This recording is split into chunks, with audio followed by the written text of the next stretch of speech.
먼저 리뷰를 해보면은 지난 시간에 제가 뭐 테크니컬 인터뷰 과정을 살짝 이제 소개를 해드렸고, 그때 이제 주로 다른 뭐 여러 가지 면접들도 있지만 그 중에서 알고리즘을 이 사람이 얼마나 알고 있느냐 이거에 대한 면접을 볼 때 어떤 문제를 던져주고 그 문제를 그 사람이 소화한 다음에 이제 풀어보는 과정을 이제 옆에서 지켜본다라고 말씀을 드렸는데, 지금 과정에서 우리가 해야 될 것들을 알려드렸죠. 일단 내가 문제를 정확하게 이해했는지를 알려주고 질문이 거기에 포함되죠. 만약 내가 이해를 잘 못했다면 그것을 질문을 함으로써 그 사람이 인터뷰어가 알아듣게 해줘야 되는데, 그게 왜 중요하냐면 인터뷰어 입장에서는 이제 되게, 그러니까 회사에서 일할 때 되게 힘든 부분 중에 하나가 내가 어떤 얘기를 했단 말이죠. 근데 듣는 사람이 네 한 다음에 가서 한 일주일 동안 일을 했는데 사실은 말을 못 알아들은 거예요. 그럼 진짜 황당하거든요. 일주일이 그냥 지나가는 이제 불상사가 벌어지는 건데, 이제 그런 거를 막기 위해서 엔지니어들도 어떤 사람이 얘기를 했으면은 자기가 뭘 알아들었고 뭘 못 알아들었는지부터 분별하는 능력이 필요해요. 근데 그게 인터뷰 과정에서 조금씩 보인다는 거죠. 그냥 일단 못 알아들었는데 네 한 다음에 나 집에 가서 좀 더 공부하면 알아듣겠지 뭐 이런 식으로 약간 회피하는 사람인가, 아니면은 그때그때마다 내가 뭘 알아듣고 뭐가 뭘 못 알아들은지 파악한 다음에 못 알아들은 거는 그때그때, 왜냐면 회사에서 사람이 두 명이 만나서 미팅을 하는 건 되게 귀한 시간이에요. 내가 다른 사람의 시간을 뺏어가지고 지금 나를 위해서 소모하고 있는데, 그때 뭔가 최대한의 효율을 내려면 의사소통이 되게 명확하고 효율적이어야 되거든요. 그래서 그런 거에 아주 작은 예시라고 볼 수 있겠죠. 인터뷰 과정에서 내가 어떤 문제를 설명했는데 이 사람이 제대로 이해했고 제대로 이해 안 했고 그걸 스스로 판별할 수 있는가, 그 다음에 이해 못한 거는 그때그때 물어보면서 이제 문제를 명확하게 파악해 나가는 과정을 이 사람이 진행할 수 있는가, 그런 능력을 보는 거죠. 이제 그렇게 한 다음에 이제 솔루션을 이제 생각해 볼 텐데, 솔루션을 생각하는 과정에서도 이제 나의 논리적 사고를 노출하면 노출할수록 좋다는 거죠. 그래야 이 사람이 어떤 과정, 이 사람의 생각이 어떻게 흘러가는지를 옆에서 볼 수 있으니까 그게 좋은 거고. 그래서 그걸 think out loud라고 얘기했습니다. 그 다음에는 이제 그 말하는 건 말하는 거고 실제 문제를 푸는 데 있어서 나의 무기가 무엇인지를 정확하게 알고 있어야 되죠. 책장에 여러 가지 무기들이 꼽혀 있어야 되는데 거기에 뭐 딕셔너리도 있어야 되고 뭐 리스트도 있어야 되고 셋도 있어야 되고 다양한 무기들, 소팅 알고리즘도 있어야 되고 여러 가지 무기들이 이제 선물 세트로 창고에 있으면 이제 내가 이 문제를 가장 좋은 성능으로 해결하기 위해 어떤 무기를 꺼내서 쓰면 좋을지 고민하는 과정이 좀 들어가야 됩니다. 그냥 대놓고 코딩부터 하면은 네, 옆에서 인터뷰어가 보기에 이 사람 되게 위험한 사람이구나라는 생각이 들 수밖에 없어요. 이 사람은 일단 일하기 시작해서 결과 낸 다음에 돌아가요 하면서 해피해야 할 사람이구나. 그럼 되게 이 사람을 믿고 큰 상품을 개발하기는 조금 위험하다라는 생각이 들 수가 있어요. 문제를 보면 일단 좀 고민을 하면서 이건 이러한 상황이니까 뭐 딕셔너리가 좋을 것 같아요. 아니면 뭐 셋이 좋을 것 같아요. 뭐 리스트가 좋을 것 같아요. 이런 거를 한 번이라도 의사결정 과정을 보여주면 되게 신뢰가 가죠. 이 사람이 이유를 가지고 하는구나, 뭘 할 때. 자, 이렇게 데이터 구조를 고른 다음에는 알고리즘도 이제 구현을 어떻게 할지 봐야겠죠. 뭐 for 룹을 어떻게 돌린다든지 알고리즘 진행 과정이 어떻게 돌아간다든지. 근데 알고리즘은 말씀드렸듯이 사람의 언어로도 표현할 수 있어야 알고리즘이잖아요. 근데 내가 코딩하기 전엔 한마디도 못한다. 그럼 약간 좀 트레이닝이 필요한 상태인 거예요. 그거는. 알고리즘은 영어로든 한국어로든 표현할 수 있어야 된다. 그렇게 한 다음에 이제 인터뷰랑 어느 정도 합의가 돼요. 그런 방면에서. 알고리즘이 합의가 되고 데이터 구조가 합의가 되면 이제 한번 코드 짜볼래? 라고 얘기한단 말이죠. 그럼 이제 코드로 번역만 하면은 많은 것들이 끝나게 되죠. 네. 근데 제가 말씀드린 이 하나하나의 과정이 되게 귀찮고 이제 별로 하기 싫은 과정이에요. 특히 수업 들으면서 트레이닝 하기 되게 힘든 과정인데 일단 언지만 드릴 수밖에 없습니다. 이런 뭐 우리가 조별 활동을 하고 그런 것도 아니기 때문에. 참고로 데이터 사이언스를 위한 컴퓨팅의 기초, 저희 대학원 수업에서는 조별 활동을 무지하게 강조를 하고요. 제가 방금 말씀드린 그 모티베이션에 의해서 이렇게 조별 활동을 디자인을 했습니다. 자, 두 번째는 테스팅과 디버깅이었죠. 이때 떠오르는 하나의 키워드가 Quality Assurance라고 말씀을 드렸습니다. QA process. 회사에서는 QA 엔지니어라고 따로 뽑습니다. 소프트웨어 디벨로퍼도 뽑지만 QA 엔지니어도 따로 뽑아요. 테스트 엔지니어라고도 불리죠. 그런 사람들은 어떤 사람들이 코드를 뽑아내면 계속 그것만 하는 거예요. 이 코드를 테스트하기 위해 어떤 테스트 케이스가 좋은가. 그리고 그 테스트 케이스를 가지고 모든 테스트 케이스를 자동으로 어떤 코드만 딱 넣어주면 돌려주고 거기서 어떤 부분이 에러 났는지를 이제 리포트해주는 그 프로그램, 테스트 프로그램을 만드는 게 본인의 일이에요. 프로그래머로서의 일. 오토 테스트할 수 있는 프로그램을 여러 프로그램에 대해서 만들어주는 게 본인의 일이 됩니다. 그거에 대한 맛보기로 저희는 그 오토 테스팅은 다루지 않았고 그냥 테스트 케이스를 어떤 철학을 가지고 만들면 좋을지에 대한 예시를 좀 보여드렸죠. 예를 들면 뭐 바운더리 케이스 같은 거를 포함하면 좋겠고 인풋에서도 뭐 사이즈가 뭐 empty인 것도 고려를 하고 뭐 하나, 두 개 뭐 등등 여러 가지 최대한 많은 커버리지를 넓은 커버리지를 가지는 소수의 테스트 케이스를 만드는 게 가장 효율적인 방법이 될 것 같습니다. 그리고 어떤 경우에는 이 테스트 케이스를 만들고 테스트하는 과정에서 실제 손으로 계산하는 과정이 필요할 수도 있고요. 그리고 이런 것들을 미리미리 해놓는 게 나중에 발생할 재앙을 막을 수 있다는 것도 얘기를 했습니다. 그리고 이제 뒤에 디버깅이 나오는데 디버깅에 대해서는 제가 강조하고 싶은 부분은 결국 디바이드 앤 컨커인데요. 어떤 문제가 발생했어요. 에러가 발생한 걸 테스트 케이스로 알았어요. 근데 내 코드가 10,000줄짜리 코드예요. 10,000줄짜리 코드에서 어떤 에러가 나는 걸 발견했다. 그거 자체로 되게 유의미한 발견이지만 이제 이 에러를 고쳐야 되는데 10,000줄의 코드 중에서 어디가 잘못된지를 우리가 특정할 수 있어야 되잖아요. 점점 수사망을 좁혀가는 게 필요한데 그게 디바이드 앤 컨커라는 거죠. 절대 하면 안 되는 것은 10,000줄짜리 중에 내가 어떤 계시를 받아가지고 신의 계시를 받아서 10,000줄짜리 중에 갑자기 술 먹다가 사실은 여기가 잘못됐었던 것 같아 하면서 여기를 막 고친 거예요. 그래서 한 100줄 정도를 막 내가 고쳤어요. 영감을 얻어서.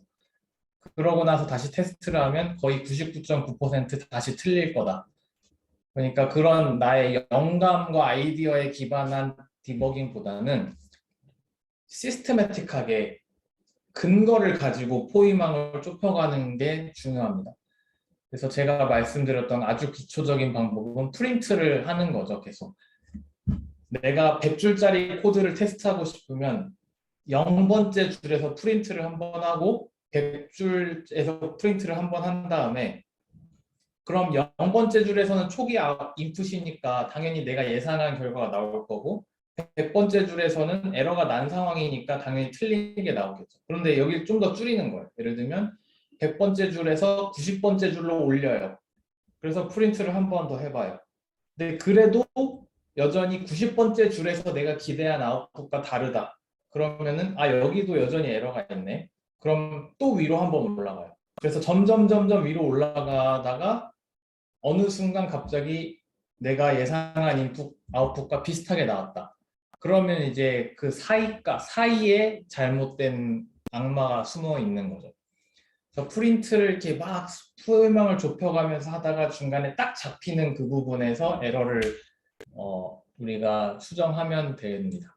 이게 되게 노가다스럽게 느껴질 수 있는데요. 이게 하지만 더 빠릅니다. 실제로. 우리가 게시를 받아서 아이디어에 의해서 수정하는 것이 한 번에 되면은 더 빠를 수 있는데 한 번에 안 되기 때문에 저는 반년이 걸렸다고 말씀드렸잖아요, 사실. 하나의 에러 수정하는데.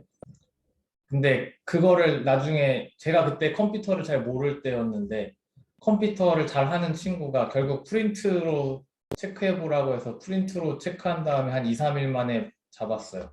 그래서 이렇게 복잡한 코드일수록 이제 시스테매틱하게 근거를 가지고 포위망을 줄이는 게 중요합니다. 자, 그럼 네, 오늘의 강의를 시작하도록 하겠습니다. 오늘의 강의 7주차 두 번째 수업 첫 번째 모듈 Array라는 것인데요. 약간 생소할 수도 있습니다. Array라는 그러니까 파이썬에서 우리가 실제 쓰는 데이터 구조들은 좀 나름 고급화된 데이터 구조들이에요. 근데 그 데이터 구조들 밑에서 받치고 있는 좀 더 원시적인 구조들이 있거든요. 그거를 한번 오늘 다뤄보도록 하겠습니다. 그래서 방금 말씀드렸다시피 우리가 많은 데이터 구조를 배웠죠. 서로 다 다른 특성들을 가지고 있었습니다. 리스트라는 게 있었죠. 리스트는 순서가 있는 아이템을 저장할 때 쓰였고 대괄호로 묶었고 그다음에 리스트 안에 있는 아이템들을 내 마음대로 바꿀 수도 있었습니다. 그죠? 상당히 플렉서블한 데이터 구조라는 특성이 있죠. 튜플은 약간 덜 플렉서블한데 어떤 측면에서냐면 튜플 안에 들어간 엘리먼트는 고칠 수가 없다. 네, 그리고 막 add 했다가 remove 했다 이제 그런 것도 허용 안 된다. 그런 측면에서 뮤터블하지 않은 게 이제 좀 더 리지드한 데이터 구조이고 순서가 있다는 측면에서는 리스트랑 똑같습니다. 표시 방식은 이제 소괄호로 좀 다르고요. 근데 여기서 이제 좀 주의해야 할 것은 튜플이 그 컬렉션 자체는 임뮤터블해서 뭐 add, remove 이런 거 안 된다고 했는데 그 다음에 대놓고 뭐 튜플의 0번째 엘리먼트를 뭘로 바꿔주세요 이런 것도 안 된다 그랬는데 함정 하나가 있는데 튜플의 엘리먼트 자체는 뮤터블한 엘리먼트가 들어가도 된다. 그러니까 튜플은 뮤터블하지 않은데 튜플 안에 들어간 엘리먼트는 뮤터블한 애가 들어가도 된다. 그 얘기는 이제 리스트 같은 친구가 튜플 안에 엘리먼트로 들어가도 된다는 거죠. 그렇게 하면 내가 분명히 그 리스트 자체를 바꿀 수는 없어요. 뭐 예를 들면은 튜플의 0번째 엘리먼트가 리스트였는데 그 0번째 엘리먼트를 뭐 다른 걸로 바꿔주세요 하고 화살표를 바꾸는 건 불가능한데 내가 화살표를 한 번만 타고 들어가서 리스트 안에 진입해버리면 그 안에서는 내부 조작이 가능합니다. 그 화살표를 두 번만 타고 들어가면 조작이 가능해진다는 함정이 있어서 이제 그거를 좀 잘 염두에 둬야겠죠. 세 번째는 set인데 set은 순서가 없습니다. 순서가 없고 뮤터블 합니다. 그 얘기는 add와 remove가 자유자재로 된다라는 특성이 있고요. 그 다음에 중괄호로 묶입니다. 중괄호로 묶이지만 비어있는 셋을 선언할 때는 비어있는 중괄호로 하면 안 된다. set이라는 별도의 함수를 써야 된다라고 말씀을 드렸고 셋의 되게 중요한 특징들이 있는데 엘리먼트들이 중복되지 않는다. 중복되지 않는다라는 특성이 있었습니다. 이렇게 중복되지 않고 순서가 없고 이제 이런 특성들에 힘입어서 셋이 뭔가 특별한 걸 할 수가 있었는데 그게 해시라는 테크닉이었고 해시라는 테크닉 때문에 가능해진 그 어드밴티지가 뭐냐면 검색 속도가 원샷 원킬이다. 한 번에 찾을 수 있다. 리스트보다 훨씬 빠르다라는 겁니다. 그래서 우리가 플렉서블한 걸 다룰 때는 리스트가 좋지만 순서가 있는 걸 다룰 때는 리스트가 좋지만 그런 게 필요 없을 때 순서가 필요 없다. 내가 어떤 문제를 푸는데 그리고 뭐 네.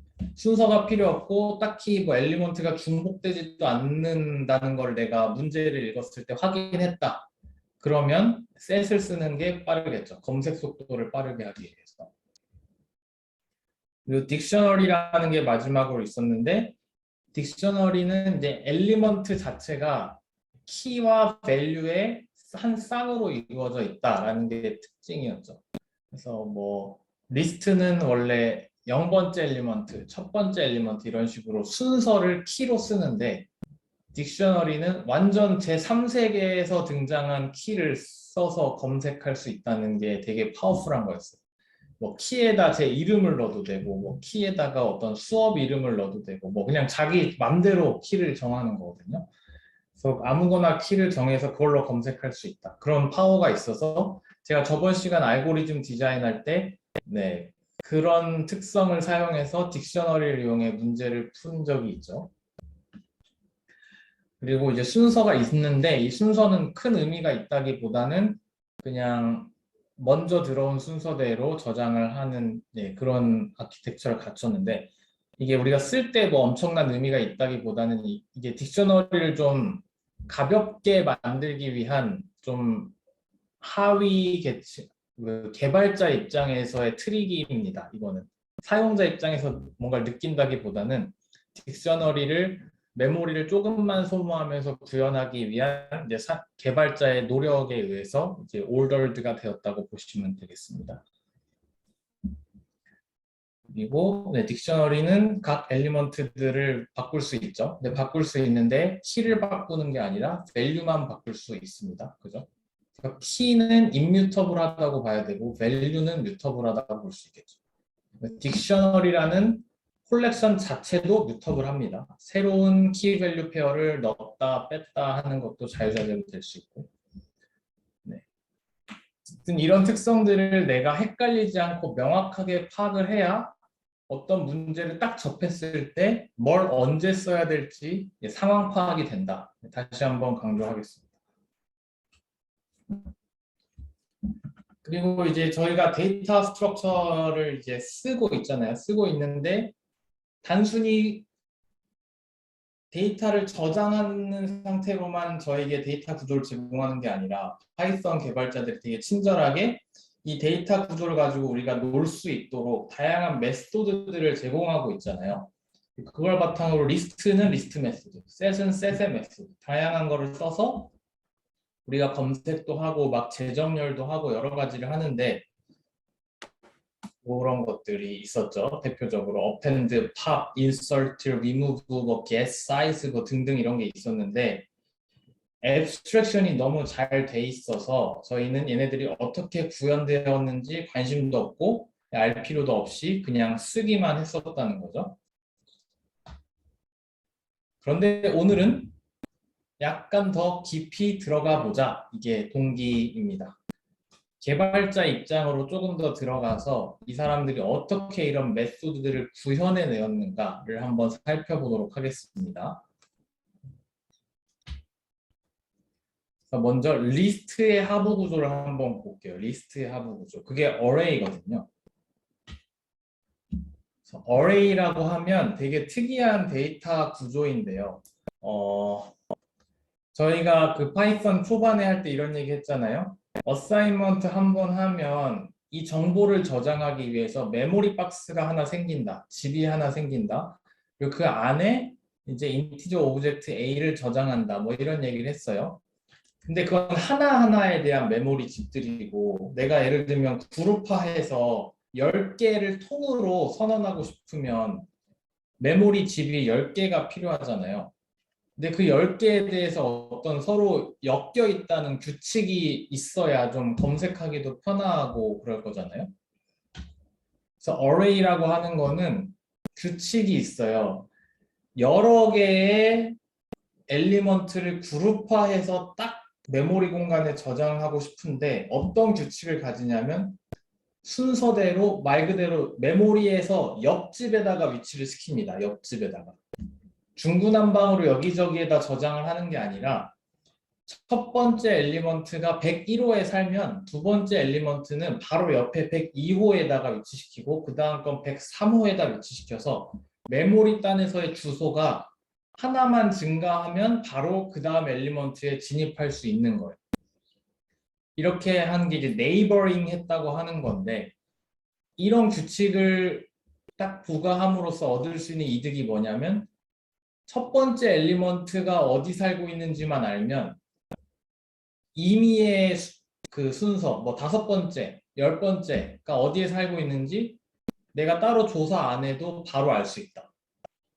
첫 번째 엘리먼트가 살고 있는 주소에다가 4만 더하면 5번째가 살고 있는 주소를 알 수 있고, 뭐 거기서 또 4를 더하면 뭐 9번째 주소가 살고 있는 9번째 엘리먼트가 살고 있는 주소를 알 수 있고, 그래서 너무너무 몇 번째 엘리먼트를 몇 번째 엘리먼트를 찾는 작업이 너무너무 간편하다.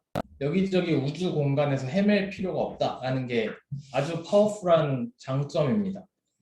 그래서 우리가 리스트가 몇 번째 엘리먼트를 가져올 때 쉽게 가져올 수 있었던 거예요. 만약에 이러한 규칙이 메모리 공간에 없었다면 몇 번째 엘리먼트를 가져오세요라고 하면 되게 헷갈릴 거예요. 얘가 어디 살지부터 일단 알아야 되거든요. 근데 어디 사는지를 몰라. 그러면은 되게 복잡하죠. 아니면 얘가 어디에 살고 있는지를 알게 만들 수는 있죠, 굳이. 어디 살고 있는 주소를 다 저장하고 있는 거예요, 리스트 안에다가. 그러면 메모리를 더 잡아먹잖아요. 그건 별로 좋은 게 아니고. 그래서 첫 번째 엘리먼트가 살고 있는 주소만 알아도 나머지는 자연스럽게 유추가 가능하도록 만든 게 어레이입니다. 어레이.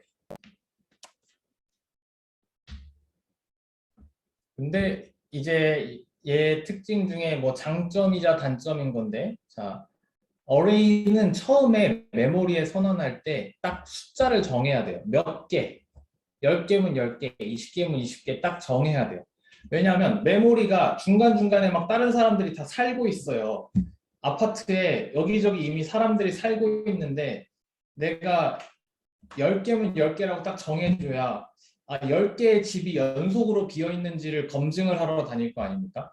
내가 비어있는 공간에 10명을 다 집어넣어야 되는데 계속 이제 찾는 거예요. 10개의 공간이 비어있는지 어딘지 찾아야 되고 5개면 또 5개의 연속된 집이 비어있는지를 여기저기 찾아야 되고 그래서 5개의 연속된 걸 찾을 때랑 10개 연속된 거 찾을 때랑 15개 연속된 거 찾을 때랑 다 다르잖아요. 내가 어디에다가 애들을 위치시킬지. 그래서 미리 개수를 정해줘야 빈집을 찾을 수가 있어요. 그래서 지금 리스트랑 약간 다른 거죠. 리스트는 개수를 정하지 않잖아요. 근데 이 하부 구조인 어레이는 개수를 정해줘야 따닥따닥 붙여가지고 메모리에다 집어넣을 수가 있습니다. 그래서 네, 이렇게 되어 있다.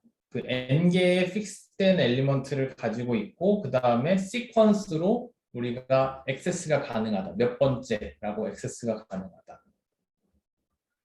근데 이제 픽스드라고 하면 여러분들이 바로 뭐지? 리스트는 어펜드도 되고 팝도 되고 리무브도 되고 아무렇게나 조정할 수 있었는데 그 하부 구조인 어레이는 픽스드 돼 있다고? 그럼 어떻게 갑자기 리스트처럼 이렇게 유연하게 바꿀 수가 있지? 라는 질문이 들 거란 말이죠.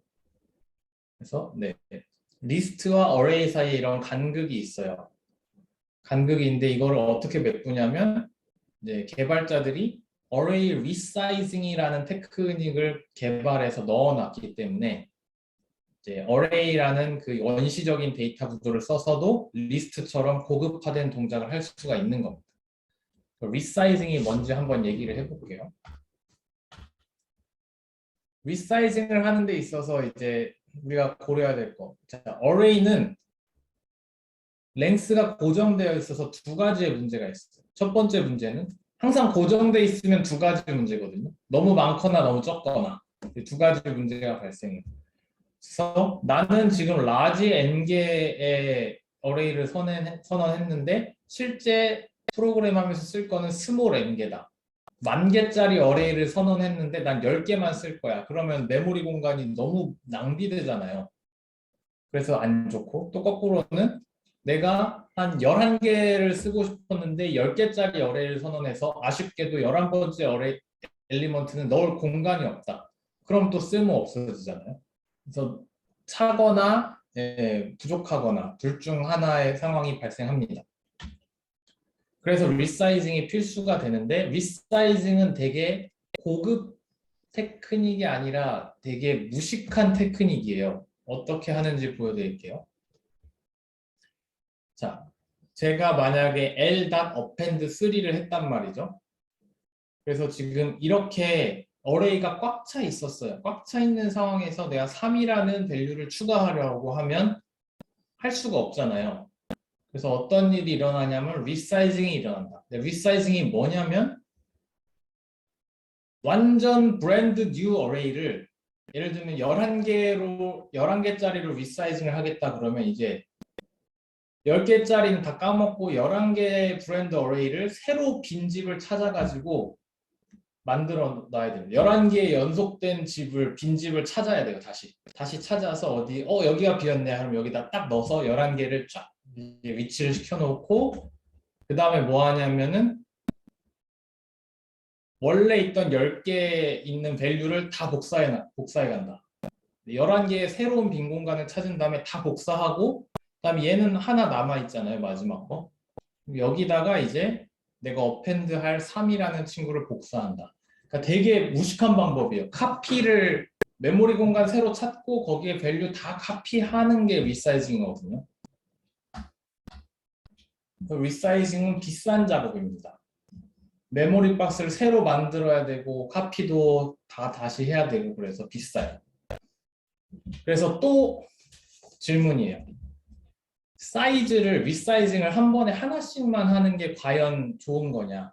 왜냐면 한 번에 하나씩만 늘리면은 리사이징을 너무 많이 해야 되잖아요. 11개짜리 새로운 집 찾았다가 다시 또 12개짜리 새로운 연속된 집을 찾았다가 또 다시 13개짜리 연속된 집을 찾았다가 이거 너무 복잡해져서 프로그램이 느려질 것 같아요. Too many resizing은 안 좋다. 그러면 한 번에 늘릴 때 통 크게 막 100개 이렇게 늘릴 수도 있잖아요. 그러면 나중에 한 번만 늘려도 100개가 찰 동안은 리사이징 안 해도 되니까. 리사이징을 조금 하기 위해서 사이즈를 한 번에 늘리는 것이 좋은데 이때도 또 고민이죠. 한 번에 너무 많이 늘려놓으면 쓰지도 않는 메모리를 오랫동안 낭비하고 있으니까 이게 좀 얼마만큼 리사이징을 할지가 좀 고민이 될 것 같아요. 그래서 파이썬이 취한 방법은 이렇게 현재 리스트 사이즈가 몇이냐에 따라서 리사이징 하는 거를 점점 비례해서 증가시킵니다. 처음에 0개 있을 때는 하나 넣으면은 1만 증가시키는 게 아니라 4개짜리를 한 번에 만들어 놓고 4개가 차면 8로 하고 8이 차면 16으로 늘리고 16이 차면 20으로 늘리고 이렇게 좀 애매하게 조금씩 스텝을 늘려가요. 그렇게 해서 제가 이걸 이런 식으로 얘기를 했죠. 마일드하게 오버 알로케이션 한다.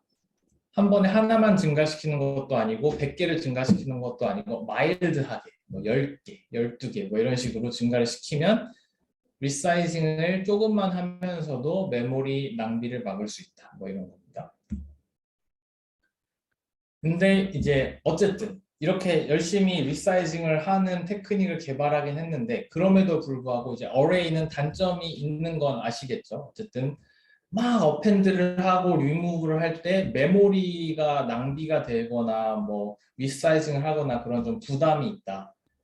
그래서 이제 그 다음 질문은 이거. 아예 하부 구조부터 어펜드나 팝이 잘 되는 구조를 만들 수 있을까? 어레이를 바탕으로 막 덕지덕지 붙여가지고 개선하는 거 말고 아예 밑바닥부터 다이나믹한 특성을 가지는 데이터 구조를 만들 수는 없을까? 네, 이게 그 다음 질문입니다.